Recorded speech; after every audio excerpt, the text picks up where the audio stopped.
Yes. And we're live. Good Hey, evening, everyone. Good evening. Thank you all so much for joining with us. This is the last evening of the Fatherhood Table Live series. I'm Monica McQueen. I'm the author of The Gift of Forgiveness, Unpacking the Impact of Fatherlessness and Restoration. And tonight is super special. I'm getting some feedback. Bernard, can I have you mute really quickly? I think you're my. Okay, there we go. I just want to make sure people are able to hear.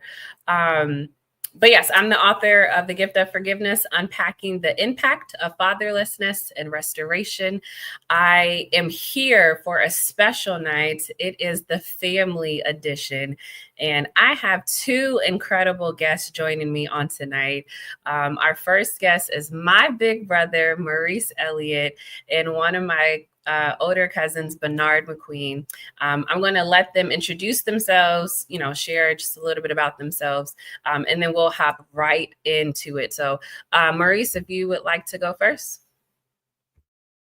well, all right. Hey, how y'all doing? As Monica said, I'm her brother, um, electrician, author, motivational, talk your head off type person. Um, I have a older son. I have a younger son. Being that this is the topic is just about fathers. Um, The shirt that you see behind me is the caption and the picture of a young guy that fathered myself and Monica.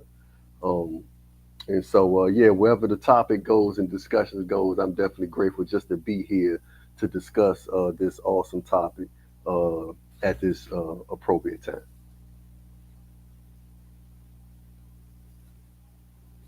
Bernard.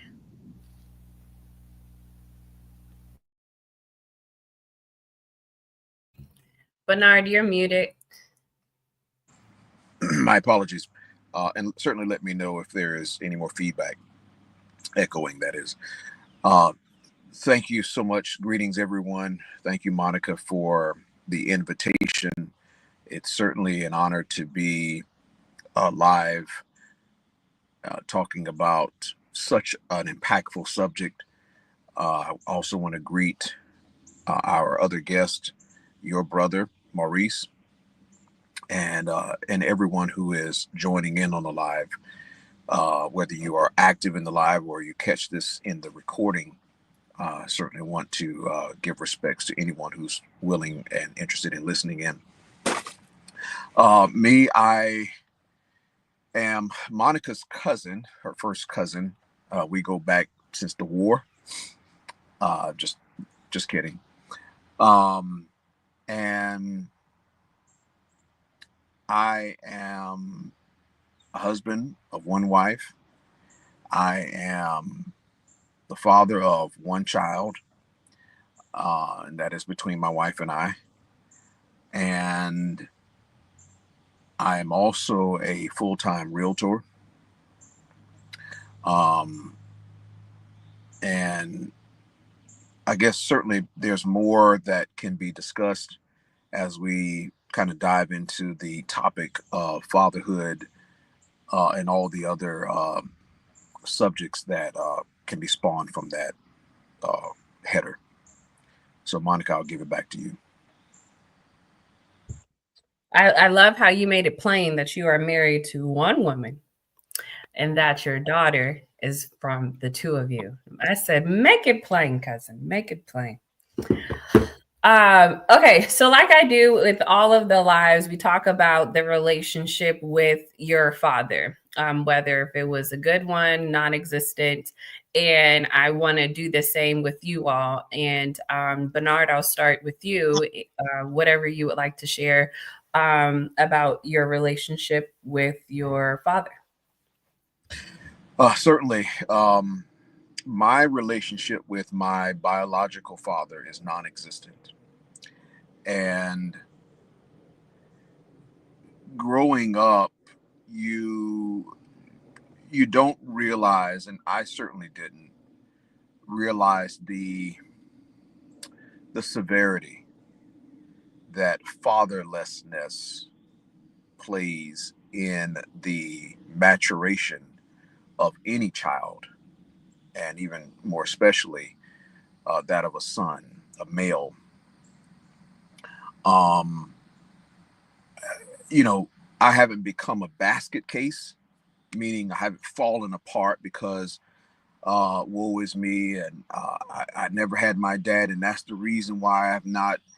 I've just tried to make strides as I have learned, and much of my maturity has come through inspiration, through pastors, more importantly, pastors, because that's where I spent a great deal of my time, and even to this day, in ministry, in church, watching preachers preach, and um, never really so much in the business sector, but just in the family sector. You know, you see other men and how they treat their children, even men who uh, just a male figure, whether they are, you know, uncles and men in the community. You know, you kind of watch at a distance, but not really knowing what questions to ask. Some things you kind of break into as you get older. Certainly for myself. Um, so my relationship with my father has been non-existent.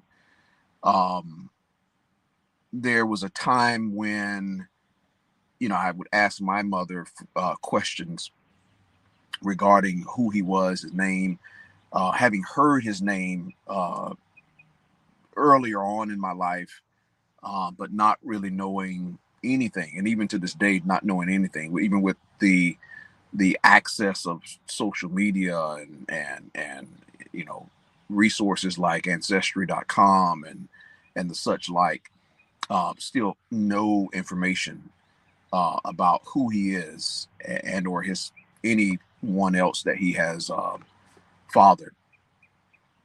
And so as a result of that, there has been this void in my life, as far as how do I perform as a father. And I remember saying, I've said before, and I will say even now, that I have learned fatherhood through my appropriation to our daughter. An example of that would be, for me, it was foreign. It was foreign to me to hear, or to even more so to say dad. So that was very foreign to me. I even to this day, I don't really use the term dad or daddy. Um, and so I have grown an appreciation for the term as I have caused it to ricochet, right? To bounce off of my daughter back to me. So I've used her as a springboard for my internal growth and the feeling of the gap and the void in my own life.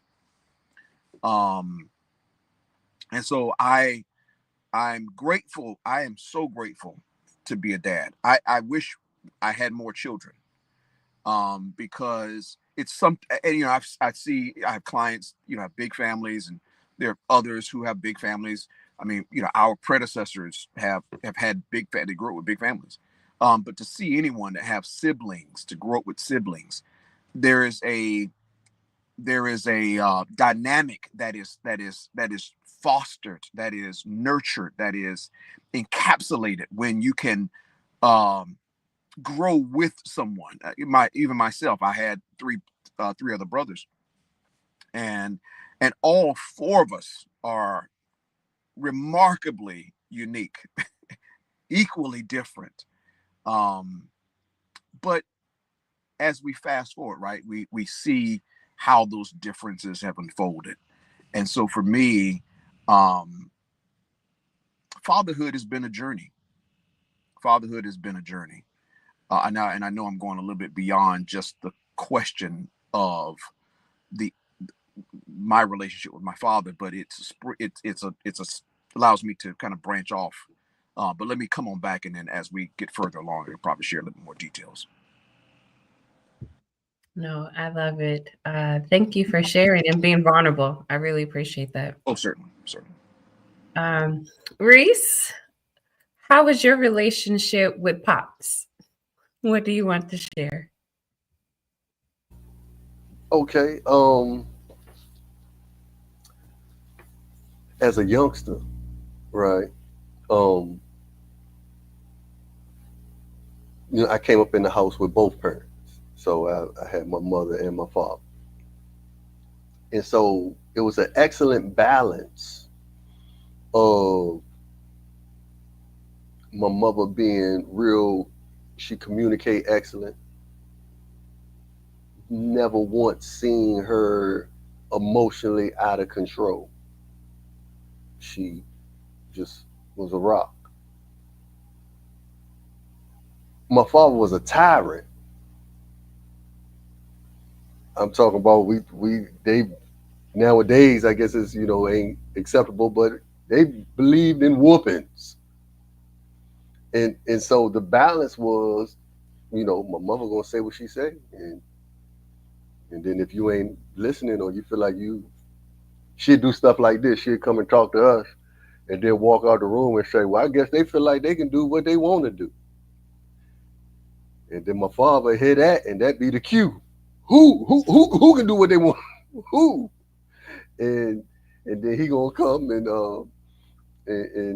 unleash, what I mean, the cracking on us, and um, and then she gonna come and communicate again. As a youngster, I ain't understand none of that. As a youngster, the relationship between me and my father um, was cool, but it was standoffish because I know, like, at any given moment, I might catch these lashings. And he was a serious dude. He was a tough dude. Um, it took me years to get to a point where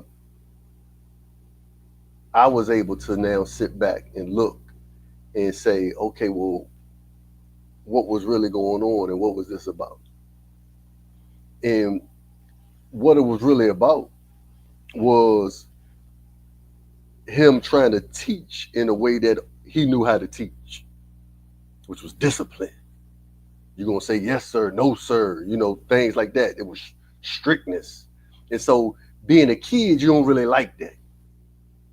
You know what I mean? You ain't really feeling that. So the relationship early on was more of like fear. Like I'm more of afraid, so I'm gonna make sure I do everything correctly because I ain't trying to catch these lashings. Um, it took me being away.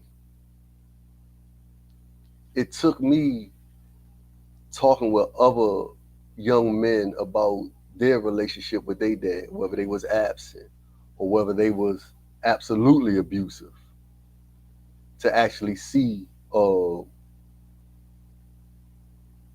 For me, dude wasn't that bad. For me to actually take a step back and look and say, okay, they was just trying, and this what they was had going on. And so I'm grateful that I had the opportunity to step back and say, hey, I appreciate what you was trying to do. Like I appreciate you just being there. You know, yeah, we got whooped. Yeah, we got punished. Yeah, we got that. Um, but now I recognize that you was trying, because some folks don't even try.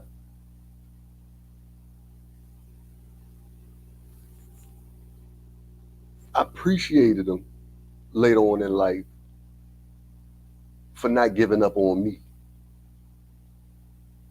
because I myself ain't make all the greatest decisions in life. Whereas when we look back at now, I can say, okay, I see you ain't make all the greatest decisions neither. But I was able to look him in his face and say, man, I appreciate you not giving up on me. And that not giving up on me has built about I touch on that later, just built a level of confidence and other things in me. So early on my relationship with my father was more of a fear and dictatorship. You're gonna do what I say, and that's what's happening. And as a kid, not feeling that. So I'm gonna try to do what's up, man? What you doing? I'm talking to Auntie Monica. We doing it live right now. Come here. Hurry up. Hi, Ace. Hi, Auntie Baby. Hi. He can't hear you in the speaker. All right, now go ahead. Get out of here. Beat it. All right.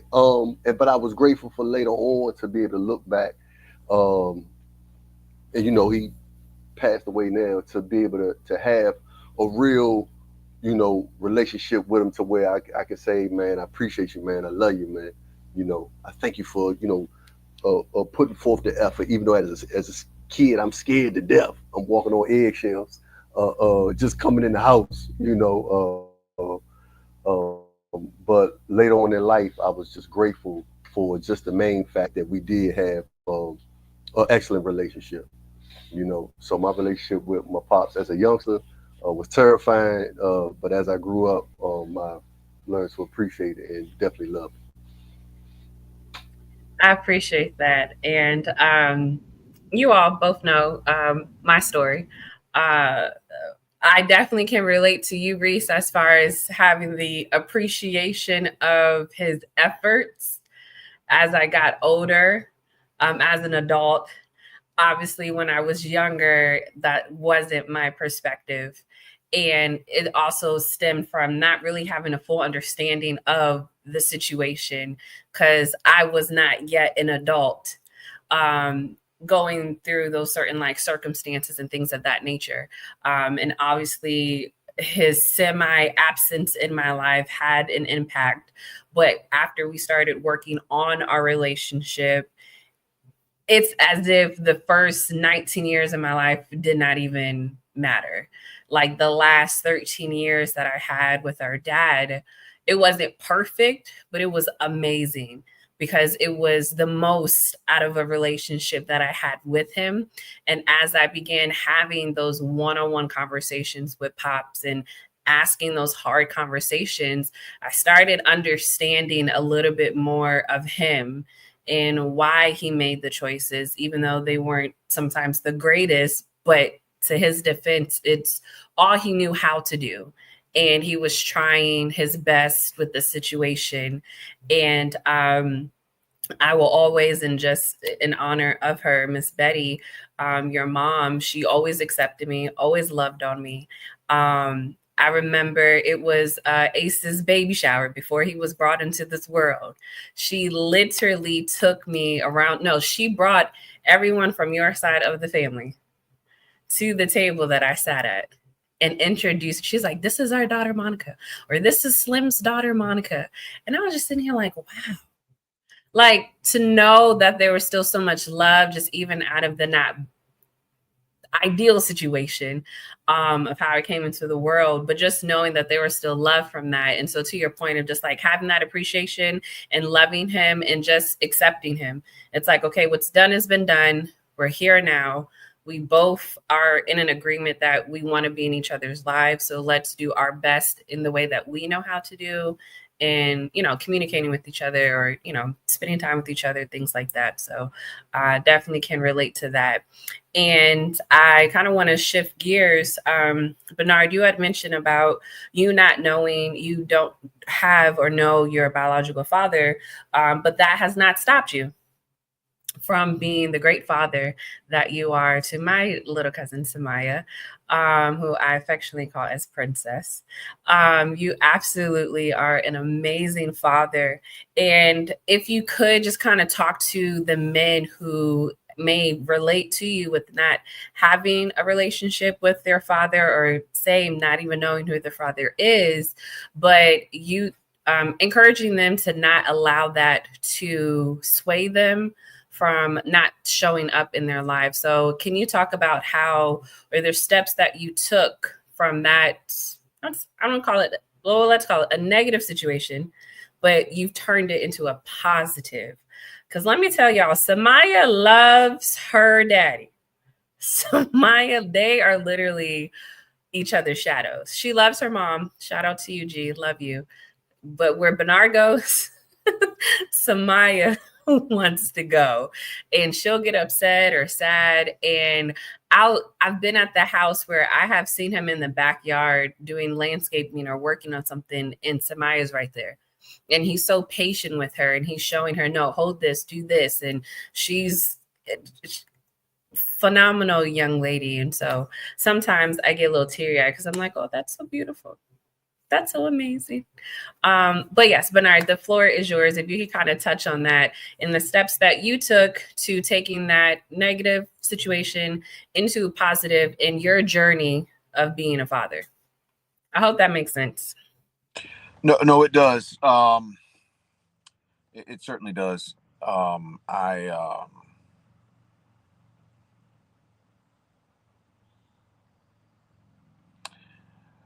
you know, the boy in every man has a dream. Every boy, every single one of us. We've all dreamt of someday, right? One day, I too am a dreamer or was a dreamer. I am living out a part of my dream. So, in other words, at some point, the dreamer has to die. Um, you have to go beyond dreaming, is my point. Um,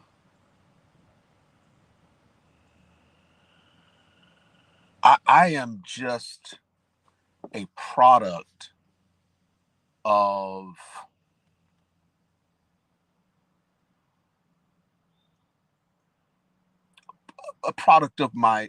of my dreams, really, of what I hoped for, wished for, anticipated, expected.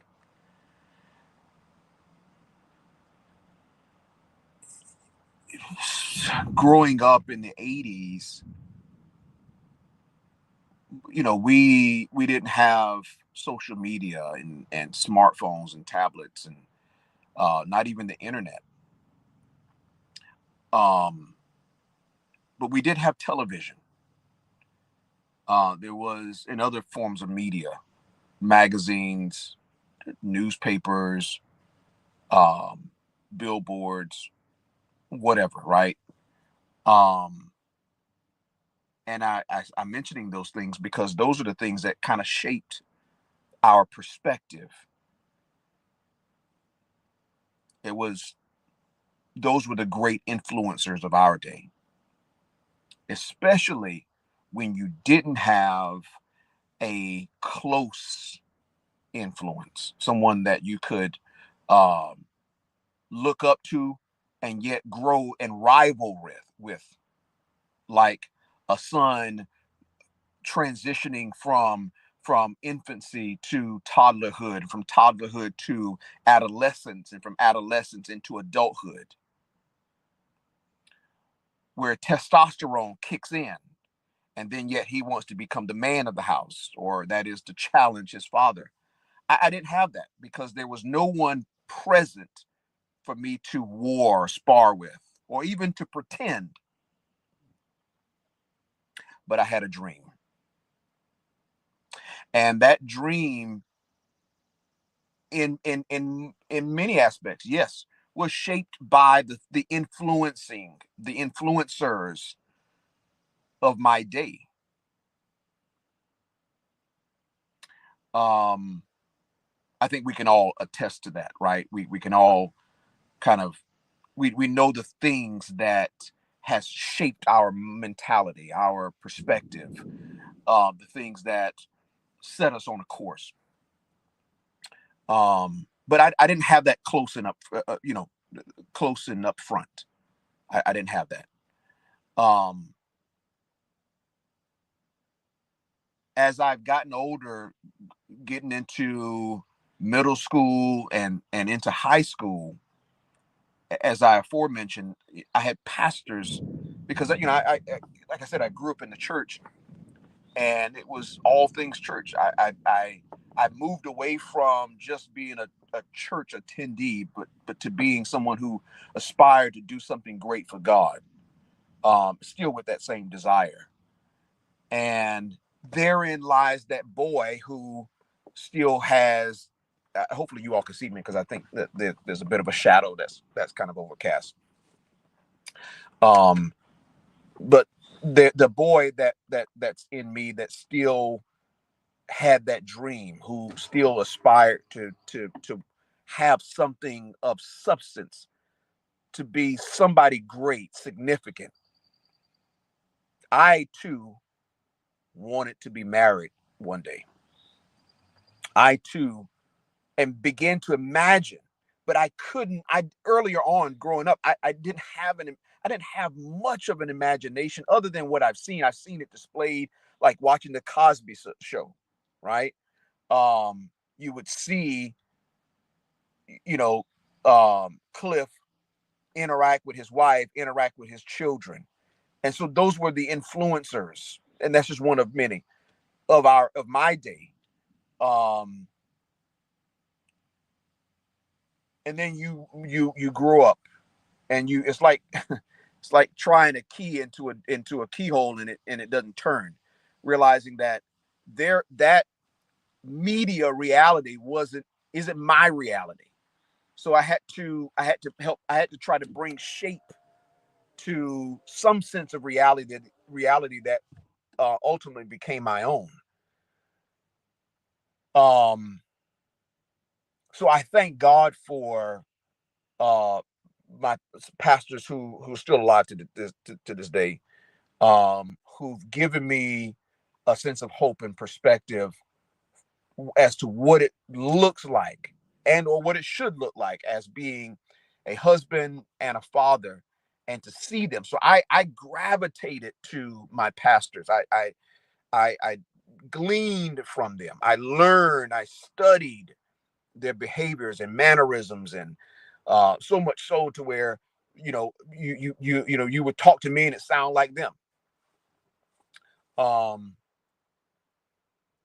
and it helped to foster that hope for one day being married and having my own children. I remember a friend of mine growing up who made the statement and said, "You'll be a great father one day." Now they were a peer, and mind you, it was a female. um I am now in my 40s. That's been what, over 20 years ago. Having heard that lets you know that some things people say stick with you. That was one. Several other things, certainly. And so for me, not having a father became somewhat of a challenge. Um, and certainly not a challenge that I wasn't going to embark upon. But, like kids today take on the challenge of playing a video game. Now, I'm not minimizing it to being a video game. I'm just talking about the challenge, the want to, the desire for. And so I look forward to parent. If I had to say that years ago, like some people would probably call you crazy. Like, are you kidding me? You don't have a clue. And certainly not having a clue of what it is to be a father, to be a parent, to embrace the responsibility of raising a child. Um, but I wanted it just like marriage. I wanted to be married. I wanted to have children because I wanted to see what it was like. I wanted to kind of play it out, right? Um, I wanted to, you know, I didn't know what it was like to come down on a child, right? Like you, Maurice, like you aforementioned. I didn't know what that was like. I didn't experience that. Now I heard it from my mom how she would discipline us, but I didn't have the correction from my father because I didn't know what that looked like. I've seen it in part, And we know, here's the other thing, that things look different when you're in the thick of it, when you're in the midst of it. Maurice, your the experience with you that you described is clearly very different, having lived through it versus your perspective and how you would maybe counsel someone in the aftermath, after having experienced and having matured and moved into adulthood. So I don't have a firsthand experience, but I do have an experience of anticipation. And I will try my daughter for an example. I will say, I'm still trying to be a good dad. What do you mean? What do you mean you are a good dad? Or if you pray for me, I'll get better. I don't need to pray for you. You're already better. That's a blessing to hear. It's really a blessing to hear, because after all, I am trying. There is no foolproof manual for fatherhood, because I assure you, Maurice, if in the middle of being the child under your father's regime, would no doubt be trying. I can't stand him. Why he talked to me that way? Why am I being handled or dealt with, or walking on eggshells and wanting to run away at times? Every child goes through it. Um, when you're in the thick of it, in hindsight, we grow to appreciate. And I'm trying to set a standard. I'm praying that it's a standard, while I sit and glean from others and their stories. Because in the end of the day, we're all left to make decisions, that we hope are impactful.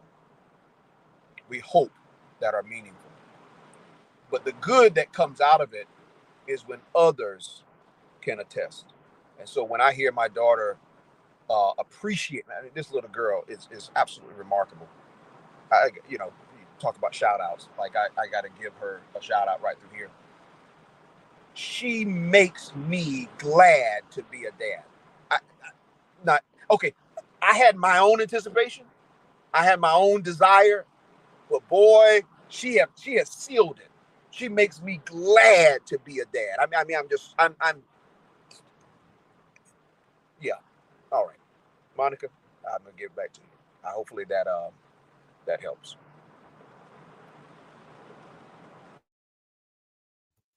It does. I was over here sharing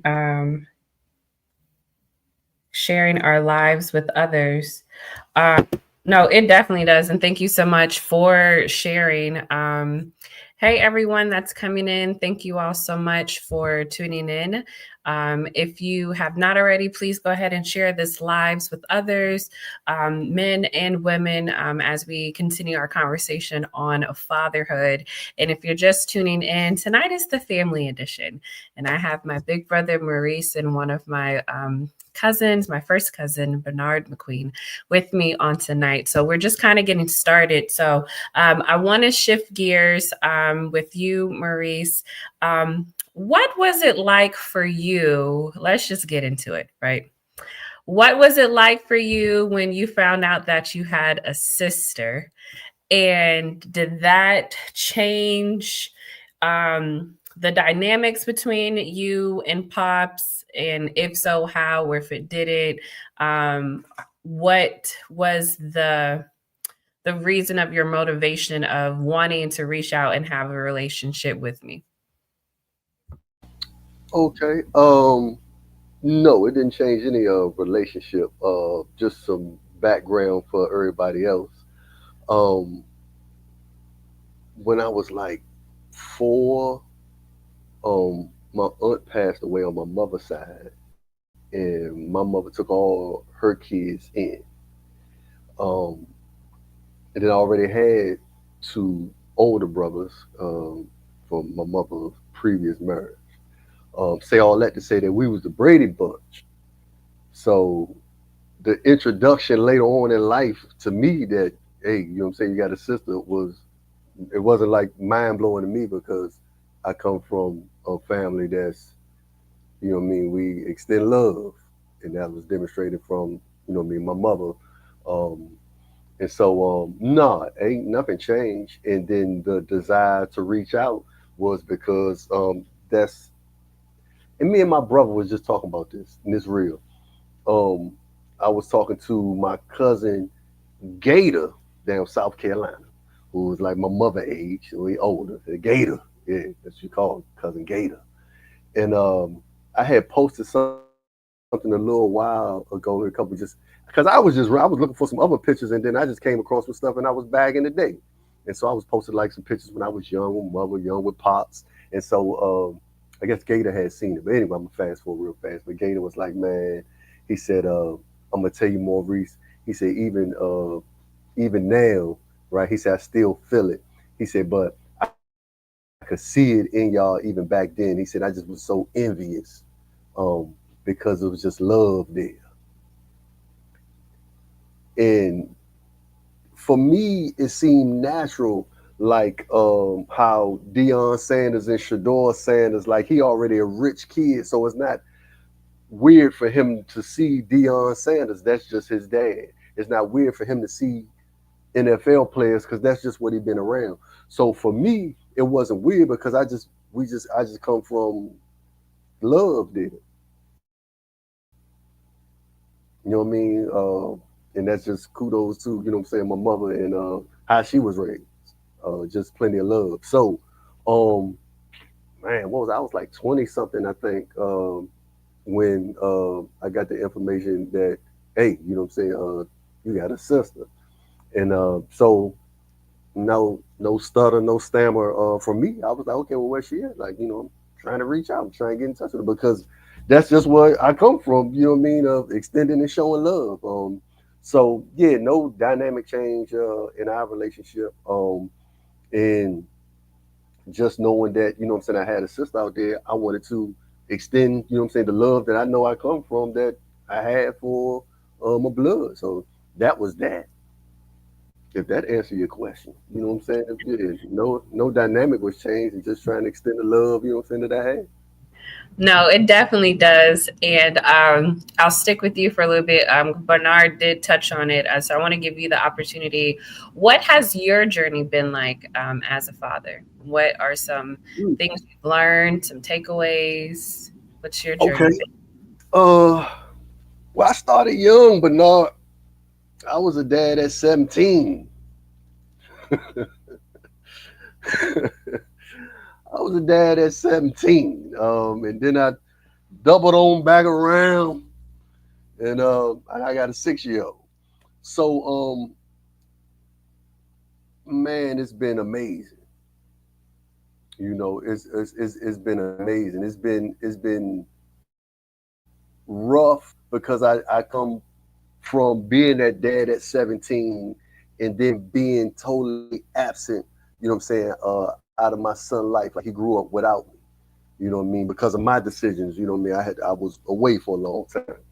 Um, and so now me and him still trying to work on our relationship. So it's like he got to learn me. Um, and I didn't have a chance to do all the things that, like you saying, you got to dream. Like, okay, so I'm a dad, so I want to do some things. I want to show you how to ride a bike. I want to show you how to throw a jab and show you how to shoot a basketball. I missed all that. You know what I mean? I missed all that. And then I still have to deal with uh, the underlying fact that I wasn't there for him in dealing with somebody that was raised not with my principles. You know what I mean? Not with any wisdom that I might have, any examples that I might want to give. Like I tell my other friend, I'm like, man, I thought he would at least have some of my cool. Like, you know, don't tell nobody that I think I'm cool, but I'm saying like I would at least thought he would have some of that, but that's not there. So now I'm learning a whole another individual. So that's what I'm saying. For me, it's two different levels of parenting. So now I'm dealing with a grown man right? That I'm trying to present myself to and say, hey, I'm here. But he himself is still distant because he like, I hear what you say, but I don't know. So I'm having to, and now let me give you something that I think all parents should always get. It's always the responsibility of the parent to seek the child. I don't care how bad the child is, what's going on with the child. He don't want to talk to you, whatever. It's always because it's our responsibility. Whether they grown, whatever, it's our responsibility. So it's still my responsibility on trying to learn how to do something different uh, with this grown man I'm dealing with. Now I told you I come from tough guy parenting. I come from living in a world of men and talking straight and being, hey, let's talk about it right now. Right, we're gonna rap right now. But for him, that don't work. He clam up. So I'm learning. I'm trying to figure out how to learn different tactics on how to reach my son. Now, I got a little dude, but now listen to me. Anybody that see this, listen to this right here. Anybody that see this,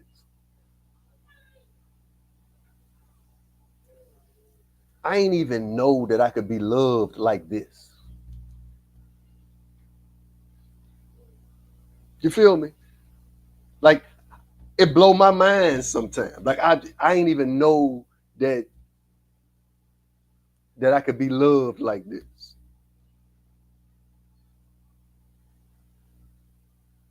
To learn that, hey, listen, man, the clock could stop right now. I'm good.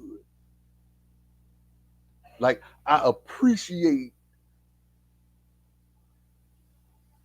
seeing him light up just seeing me. Nothing else. Nothing else. And he teach me so much just about life in general. And I had to stop myself sometimes, be like, you know what, you're right. Yeah, we having fun right now. Let's enjoy this moment. Yeah, it's about to rain, but we're gonna stay right here at the playground. Yeah, I'm learning that the most important thing, and this we talking fatherhood now. The most important thing, because I done both. The most important thing is not missing that time because you can't get it back. So I missed the time with my oldest son, but now with my youngest son, oh man, I don't care how much money they talking about the contract worth or what I got to do. Hey, all my time is locked in over here. It can be simple stuff too. I want to go to the indoor playground. I'm like, look, well, I'll be over there. I got you. Because just like we know, we get older, man. Time moves so fast. Or like a young lady told me, and then it resonated with me. She was like, I'm walking with Ace. That's my son name. And she was like, yo, that's the greatest time right there. And I was like, I'm, thinking the other one. I'm like, well, nah, because, I like him when I can communicate with him fully and he understand, like, sit down, go over there, do this. And she was like, yeah, but there'd never be that age again. And she was like, when my daughter grew up, she was like, it was a blink of an eye. And she said, it's almost like, listen to this part. She said, it's almost like a death of a family member because you will never see that little person again. That joint crushed me when she said that. That joint crushed me. You be wanting to grow up so fast. Like, come on, man. I don't want to wipe your butt. Come on, man. I need you to come on. I need you to do this. I don't want to put him in the car seat all the time. I want him big so he can just put the. When she said that, I said, yo, let me pay attention to this time. So anybody that catch this, any father, you know what I'm saying, any mother, anybody, don't rush them so fast. I know you want them to discipline them and listen and do all that. Don't rush them so fast. Enjoy this moment, this time. Recognize what it is. That's beautiful. Bernard, did you want to chime in on what Maurice was saying? Oh Hey, my Robert. God. Oh my goodness. Oh my goodness. He was saying so much. I'm glad I had the mute button on. Boy, oh my gosh.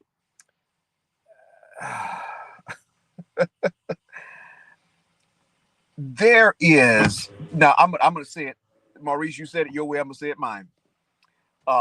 There is absolutely now. This is from Bernard.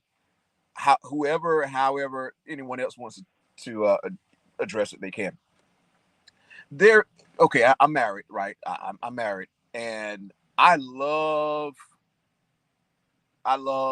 being married. I love my wife. We have our differences. I love my wife. I love being married. I think marriage is now here I am kind of somewhat comparing, but it's a different type of love. Come on, I think we can appreciate that. Second, second to being married, there is nothing greater than being a dad. There is absolutely nothing great. Let me tell you why, though. Let me tell you why. For me, and I'm pretty sure most dads, if not all dads, who have the proclivity, who have the mentality set to say and to think this. It's because you get to put your tools to work. If there are tools in the shed, right? Tools in the drawer. If you got a drill, if you got a hammer, if you got whatever, right? And that's your go-to. That's the thing that you use to get the job done. Ladders or whatever. Like typical dad stuff, typical men stuff. It's something absolute. And here is the reality. There is the discovery is only at the point of experience. I'm not talking about children that are lent to you. I'm not talking about your nieces and nephews. I'm talking about yours that you have to parent daily. When you want to come on now, when you want to put them off, when you want them to grow up. No, no, no, no, no, no. There is no escape. There is no escape. They yours 24/7, and you got to manage it 24/7. You sleep, you still managing it. Excuse me, I know I'm amped up, Monica. You forgive me, but there is absolutely nothing greater than fatherhood for me. I I see it in my daughter. One of the things that I tell her often is to stay young as long as you can. I know she's maturing. I know she's growing. Some things are inevitable. But in light of enjoying, but not just enjoying, but appreciating the stage of growth, stay young as long as you can. Say, well, Bernard, where did you get that from? Well, I didn't get it from my dad. I got it from someone else's dad perspective. And I began to embrace it because I understood it. That there is a period in time that you certainly want to ensure that your children enjoy and are able to fulfill, to live out the growth stages and phases of their life, but not to rush deliver onto adulthood. Here is Monica. I don't know where we are in the time table in terms of the schedule, but I do want to say this for the record, and so I can make sure I got it in. Here is the other one thing that I have said to my daughter, and I'm using first person. You understand? She's ours. Um, that I have said, and I continue to say so much so she knows this. She will tell me. She will reverberate what it is that I've said to her. And I think that this is a critical point in parenting, father parenting, mother parenting, is because this is where children become lost in the midst. where you find so many kids who there's a gap once they hit 15, by the time they turn 25. So you got a 10-year gap before you can lose your child, or they could stay with you for the journey. But this one thing that I've said to my daughter repeatedly, probably since she was maybe 3, 4, Samaya, you can always talk to your dad about anything. Samaya, if there's any time you want to talk to me about anything, you can talk to your dad. Woo! I know we can be blown away, right? Yes, blown away by the simplicity of exactly that. Because whenever a child has a safe space where they can talk to their parent about any and everything at any given moment, yeah, I will try to push her off intentionally just to see if she will come back to say, well, Dad, you told me I can talk to you about anything. I know. What do you got to say? What do you got to talk about? Let's talk. Because if you're a good chess player, you can fast forward and know what the journey, part of the journey that she's going to experience 5 years from now, 10 years from now, 20 years from now. While I recognize I cannot orchestrate every aspect of her life and keep her from stumbling. But I can warn her. I can prepare her mentally so that she can say, this sounds familiar. This seems like something that my dad talked about. My dad talked about. Hear that again for the first time. My dad talked about, which is not something most common amongst family today, is what my dad talked about. I heard my mama say, but my dad talked about. Kudos and shout out to all the dads today prior to Father's Day. In this moment, I want to celebrate the dads who go out on the limb, who extend themselves to make sure that they are present. And that's the other thing. Maurice, you touched on that about being. I know, Monica, I'm not on schedule. I know I'm not, but I just right through here. You are right where you're supposed to be. Right, You are right where you're right, supposed to right be. through here.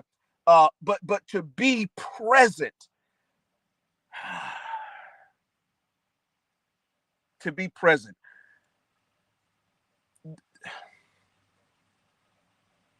It's so hard for men.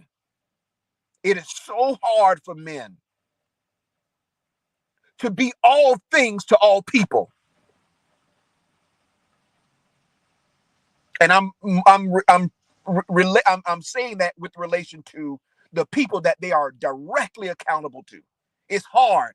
I didn't say it's impossible, but it is hard because you got to appeal to everyone. Your hands, you have the need to oversee. These are things that come on now, Maurice, you had your dad, right? And others. I didn't have that. I didn't have that nor a perspective on how to address fatherhood. That there is a balancing act. That there is a juggle. Not knowing, not having that, and failing. Excuse me, and failing constantly. But yet, when you hear your child come alongside you and pat you on the shoulder, give you accolades,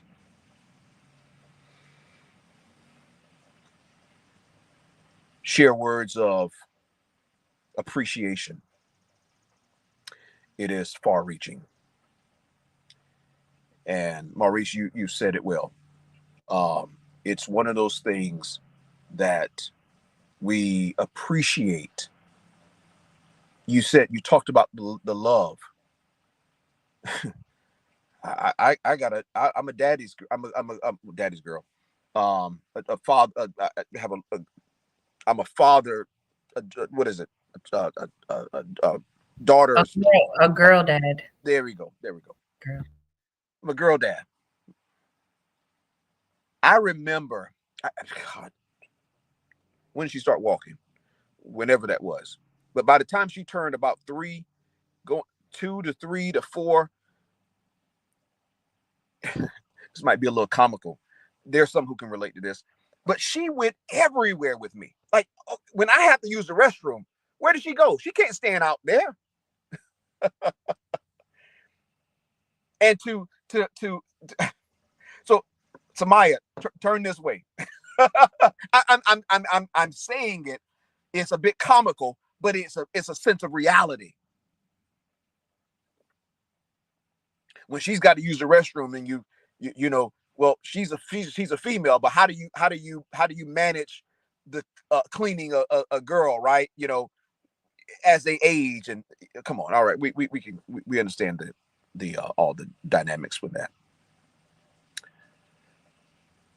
Fatherhood is a challenge, but it's a choice that I've made, and I if I had to do it all over again, listen, I'd have 5 or 6, 7 kids.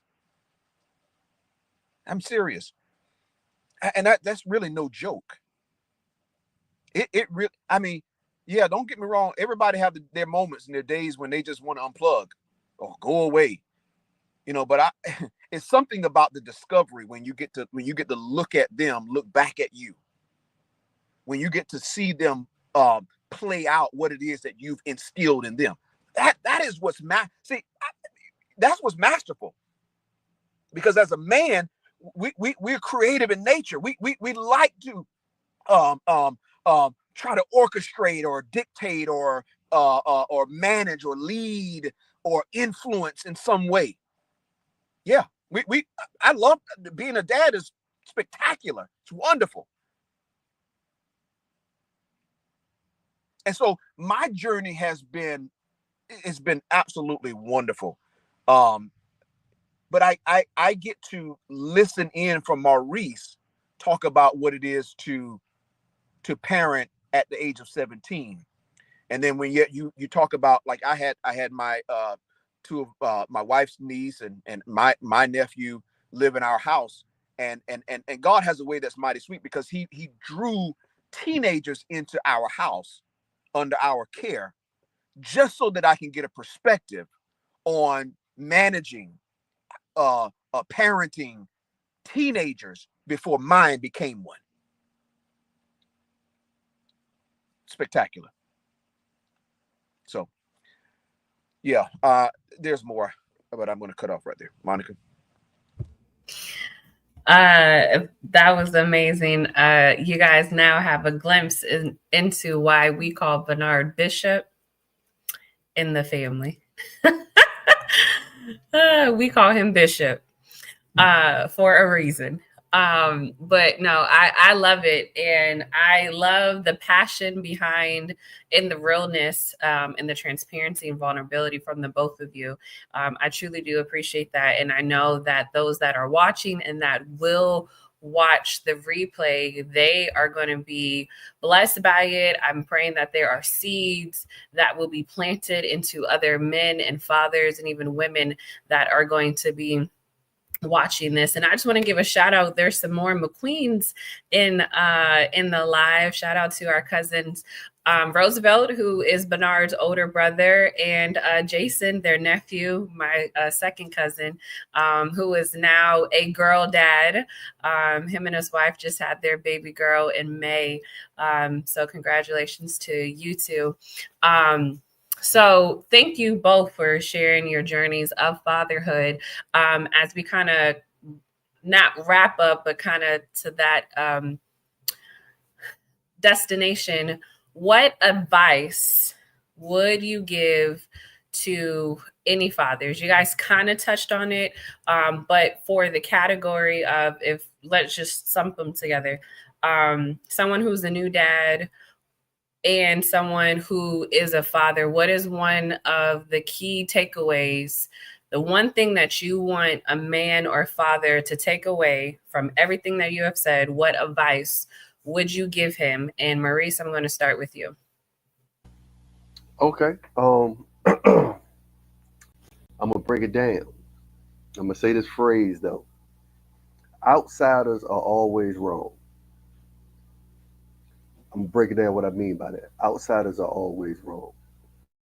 Um, I could run in the house as a little kid, slam the door, dusty. Somebody come knock on the door, boom, boom, boom, boom. Pops come answer the door. Hey, what's going on? Yeah, your son was out there throwing rocks. I said, Maurice, come here.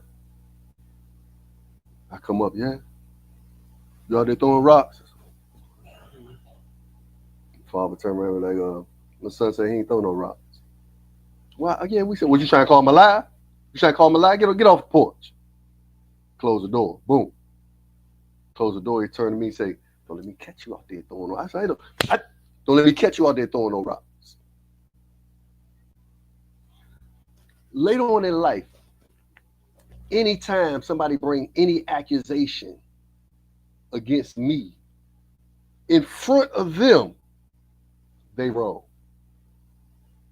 He gonna check me later, but in front of them, they wrong. Let me tell you what that build. It build a confidence. I'm gonna give you a different example. And I learned this later on. I ain't know what was taking place when it was taking place, but I learned this later on. A young brother I know, or the same build as me, a little taller, a little bigger. But as we was coming up, he wasn't as confident as me. He was a little bit more secluded, a little bit more insecure. Later on, he told me a story about how he defended somebody, his sister, defended his sister. And then the people came to the door and said, hey, your son jumped on my son. He said, as soon as the people said that, his folks turned right around and smacked him in the face. Didn't ask for no answer, what took place. What happened to your sister? They pushed her off the bike. You know what I mean? None of that. But smacked him in the face, disciplined him right there in front of the people. That lowers the confidence that the child have in you. But Nard was just saying, yo, communicate to me anything. Come talk to me about anything. Come talk to me about anything. But if somebody outside of the house can bring the accusation, and then I'm talking to the parents, and then you immediately believe them and discipline the child right there in front of them, it crushed the confidence.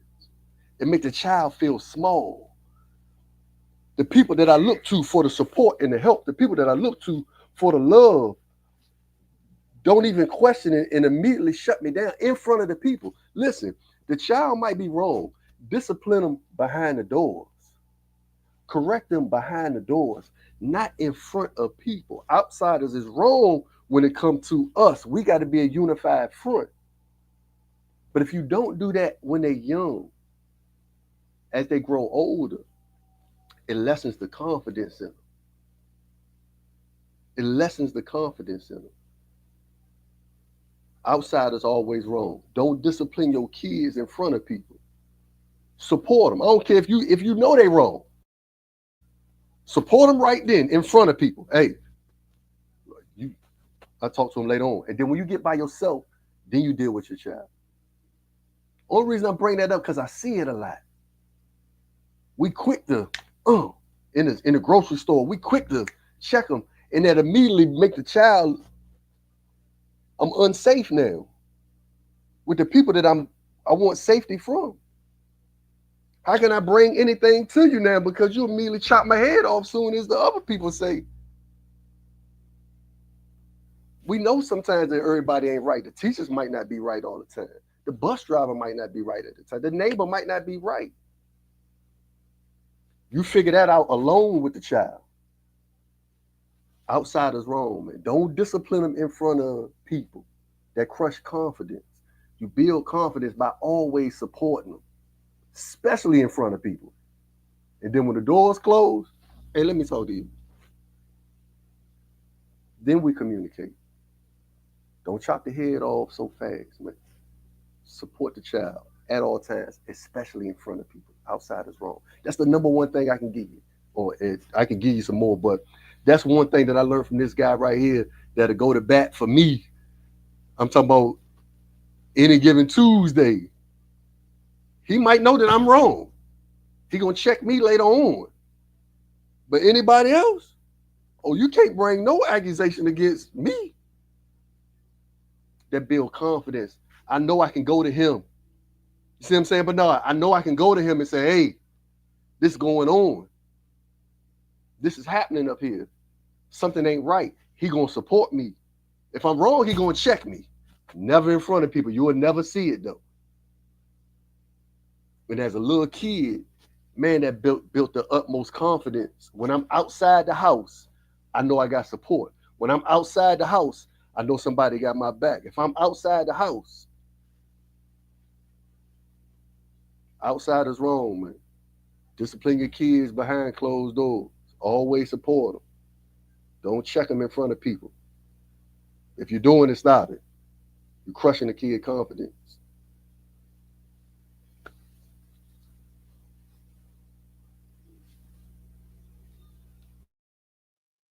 Bernard, what would be your one thing to someone who your one thing who is listening, but particularly a man or a father? Well, yeah, a father. Um, What advice? boy,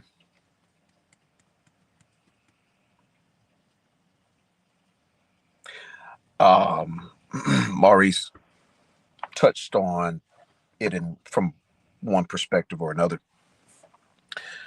Um,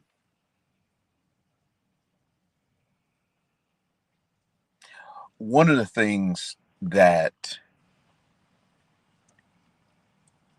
is troubling for me um, is that we, not that this is troubling, but where I'm going, but that we were children once before too. Yeah, we were there. Some may not have wanted to remember their childhood, and others maybe. Um,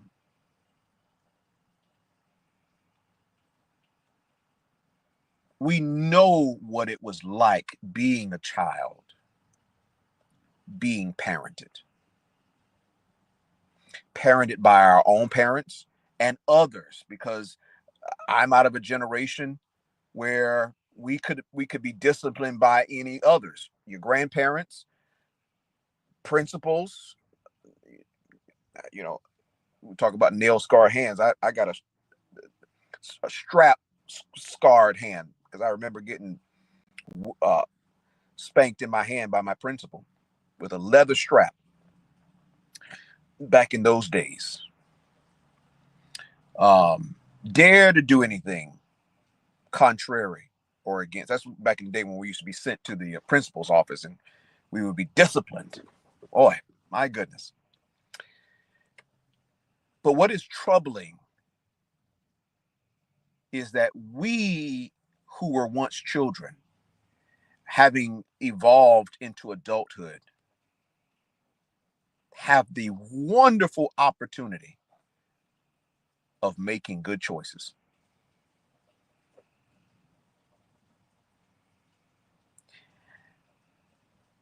And yet,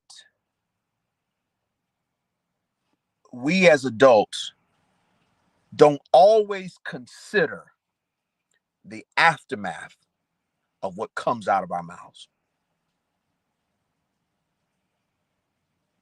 We don't fully understand the weight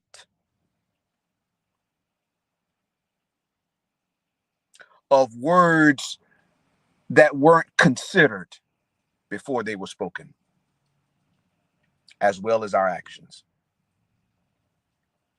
But we are the adults. We're the fathers. We're the mothers. And we know what it was like.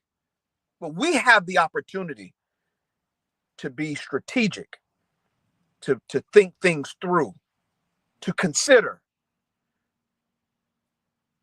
Yes, I understand you want to save their soul from hell, right? So sometimes you got to be quick, you know, hit them with the elbow, so to speak. But that's not always been the case. And my hope is for every father and every mother is to really, really, really, really give thought to their words as it relates to their children. Because what we say gives shape. And it's not even so much what we say to them, more so than it is what we say to another adult when the children are listening. And not that they are always in our company. And today's children are always in our company as adults. Don't we find that quite often? Historically, when I grew up, children had their place and adults had theirs. And you bet not be found in grown folks' what? Conversations. Today, our kids are in the grown folks' conversation. You might want to be mindful of how you open, how far wide you open your mouth and what comes out. Because we are the most intelligent ones. We are the wise ones. But with all of our wisdom and with all of our knowledge, how do we govern ourselves in what we say? And whether or not that child, your child, and anyone else's, how they digest what it is that they just heard from you. I could have been upset with my wife, and I have chosen to go silent to push back on the opportunity of being judged by my daughter. Because no, I don't know, not entirely, in her mind, how she's shaping her future, Lord, how she's shaping her future based upon my actions. Now, I've expressed how it is that she has complimented me and as a dad, and that's wonderful. But in a moment, I can crush her hope. In a moment, I can crush her hope. In a moment, I can crush her hope. Even with an apology. Even with an apology, I can crush her expectation. That's what's most troubling. It's because oftentimes we as grown folk would to just lash out or thoughtlessly speak our minds without consideration for who's listening.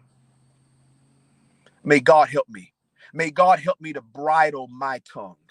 Men, and see, maybe it's the femininity trait within men to be a bit more reserved than it is to be more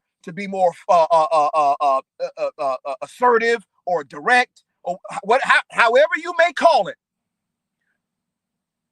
Gravitate. Maurice, you said it earlier. It falls more to us as the parents, as the fathers, to govern ourselves, because everything, the tectonic plates of the family, Lord, is predicated, rest upon us. You married? Listen, we need a table. We need a parking lot. This conversation. You and I need to have this conversation later, but apart from Tamaya's listening ears. Is there a manual for this? No. It comes into practice. Say, Bernard, well, what do you do when you have lashed out? When you have said something that is that may be unforgettable, may be unforgiving? What do? You got to be quick to repent. You and straightway and immediately and suddenly, you got to be quick about it. Baby girl, listen. I am so listen. Did you hear it? This conversation? Yes, Daddy. I heard it. Listen, I need you to know. Forget everything else right now that's around you. I need you to listen to what I'm about to tell you. I cannot change what I said, but I need you, with the understanding that you have about forgiving people, I need you to right now forgive me, because what I said, I should have never said. You gotta be immediate about it. Why? Why is that so important? Because listen, fast forward, you don't know the severity. See, that's the part that I'm really trying to convey, is that with our words, we really don't really know the weight of our words, of what we say. We really, at times, because we feel like we're justified in our actions because you feel entitled to be angry. But you got to be mindful to rest your anger and be tactful, be strategic, be thoughtful about the listening ears. It's like a seed sown in the ground, and you don't know what's going on underneath the surface, but it's sprouting. The roots are becoming established, and you think you can cut it down, but it's still rooted. I think you understand the sentiment. I think we all understand the sentiment. And so that is my admonition to my dear brothers and my dear sisters who take on the joy of parenting, fatherhood. Wow. I hope that my saying this maybe didn't rattle anybody. Maybe it needed to. Maybe it's a conviction of it, even within myself, because as much as I'm saying it, I have to beholding it as in a glass the glory of the Lord, that which shall be revealed.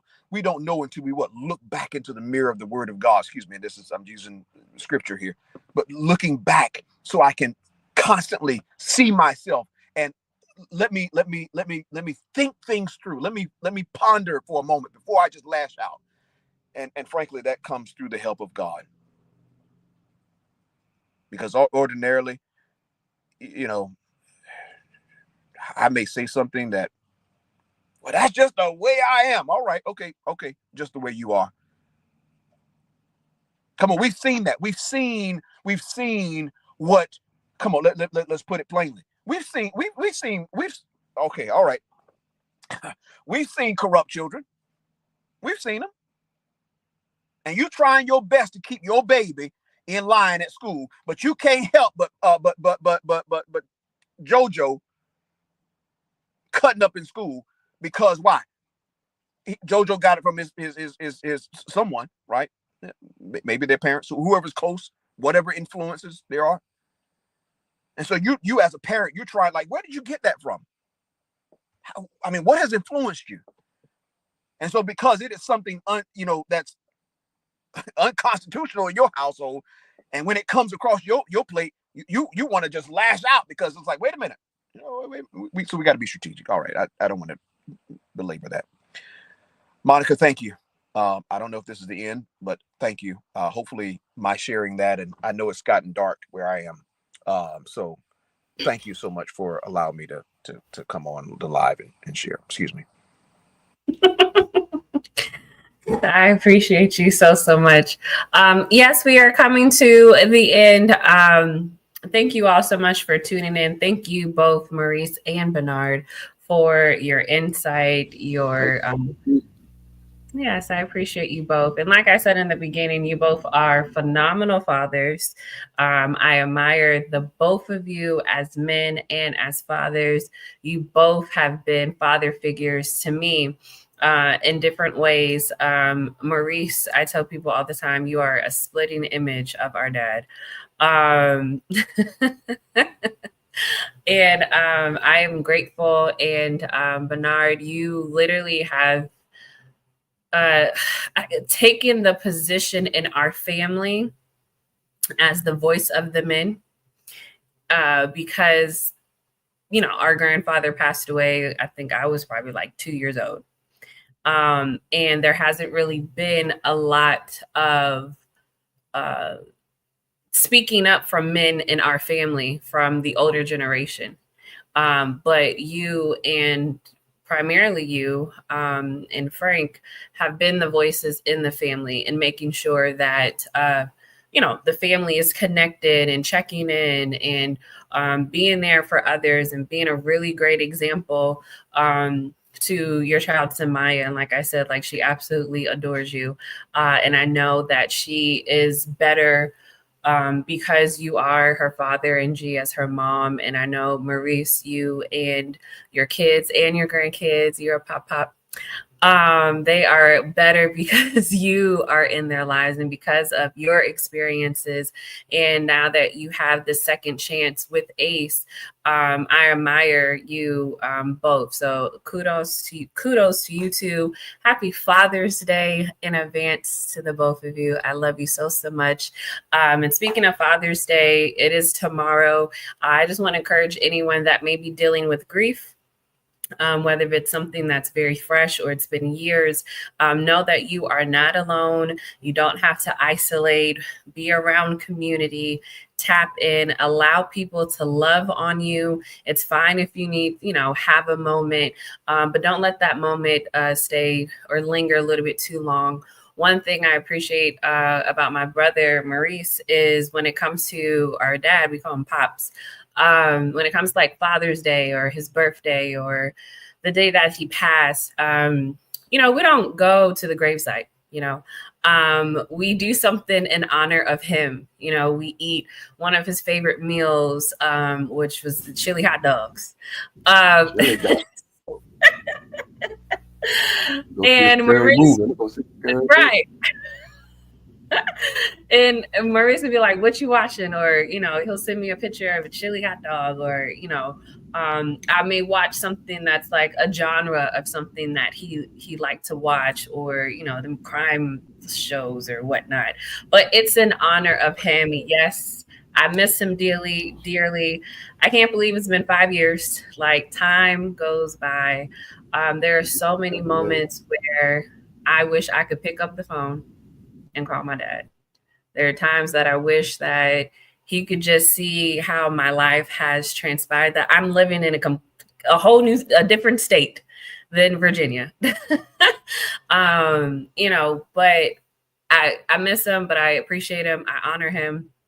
And I just wanted to encourage anyone that may be dealing with grief. Like, again, you are not alone.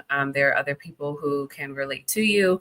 And to anyone that will watch this replay, if you are a father or if you are an adult child and you do not have the best relationship with your father or your mother, if you still have life in your body, you still have an opportunity to make things right.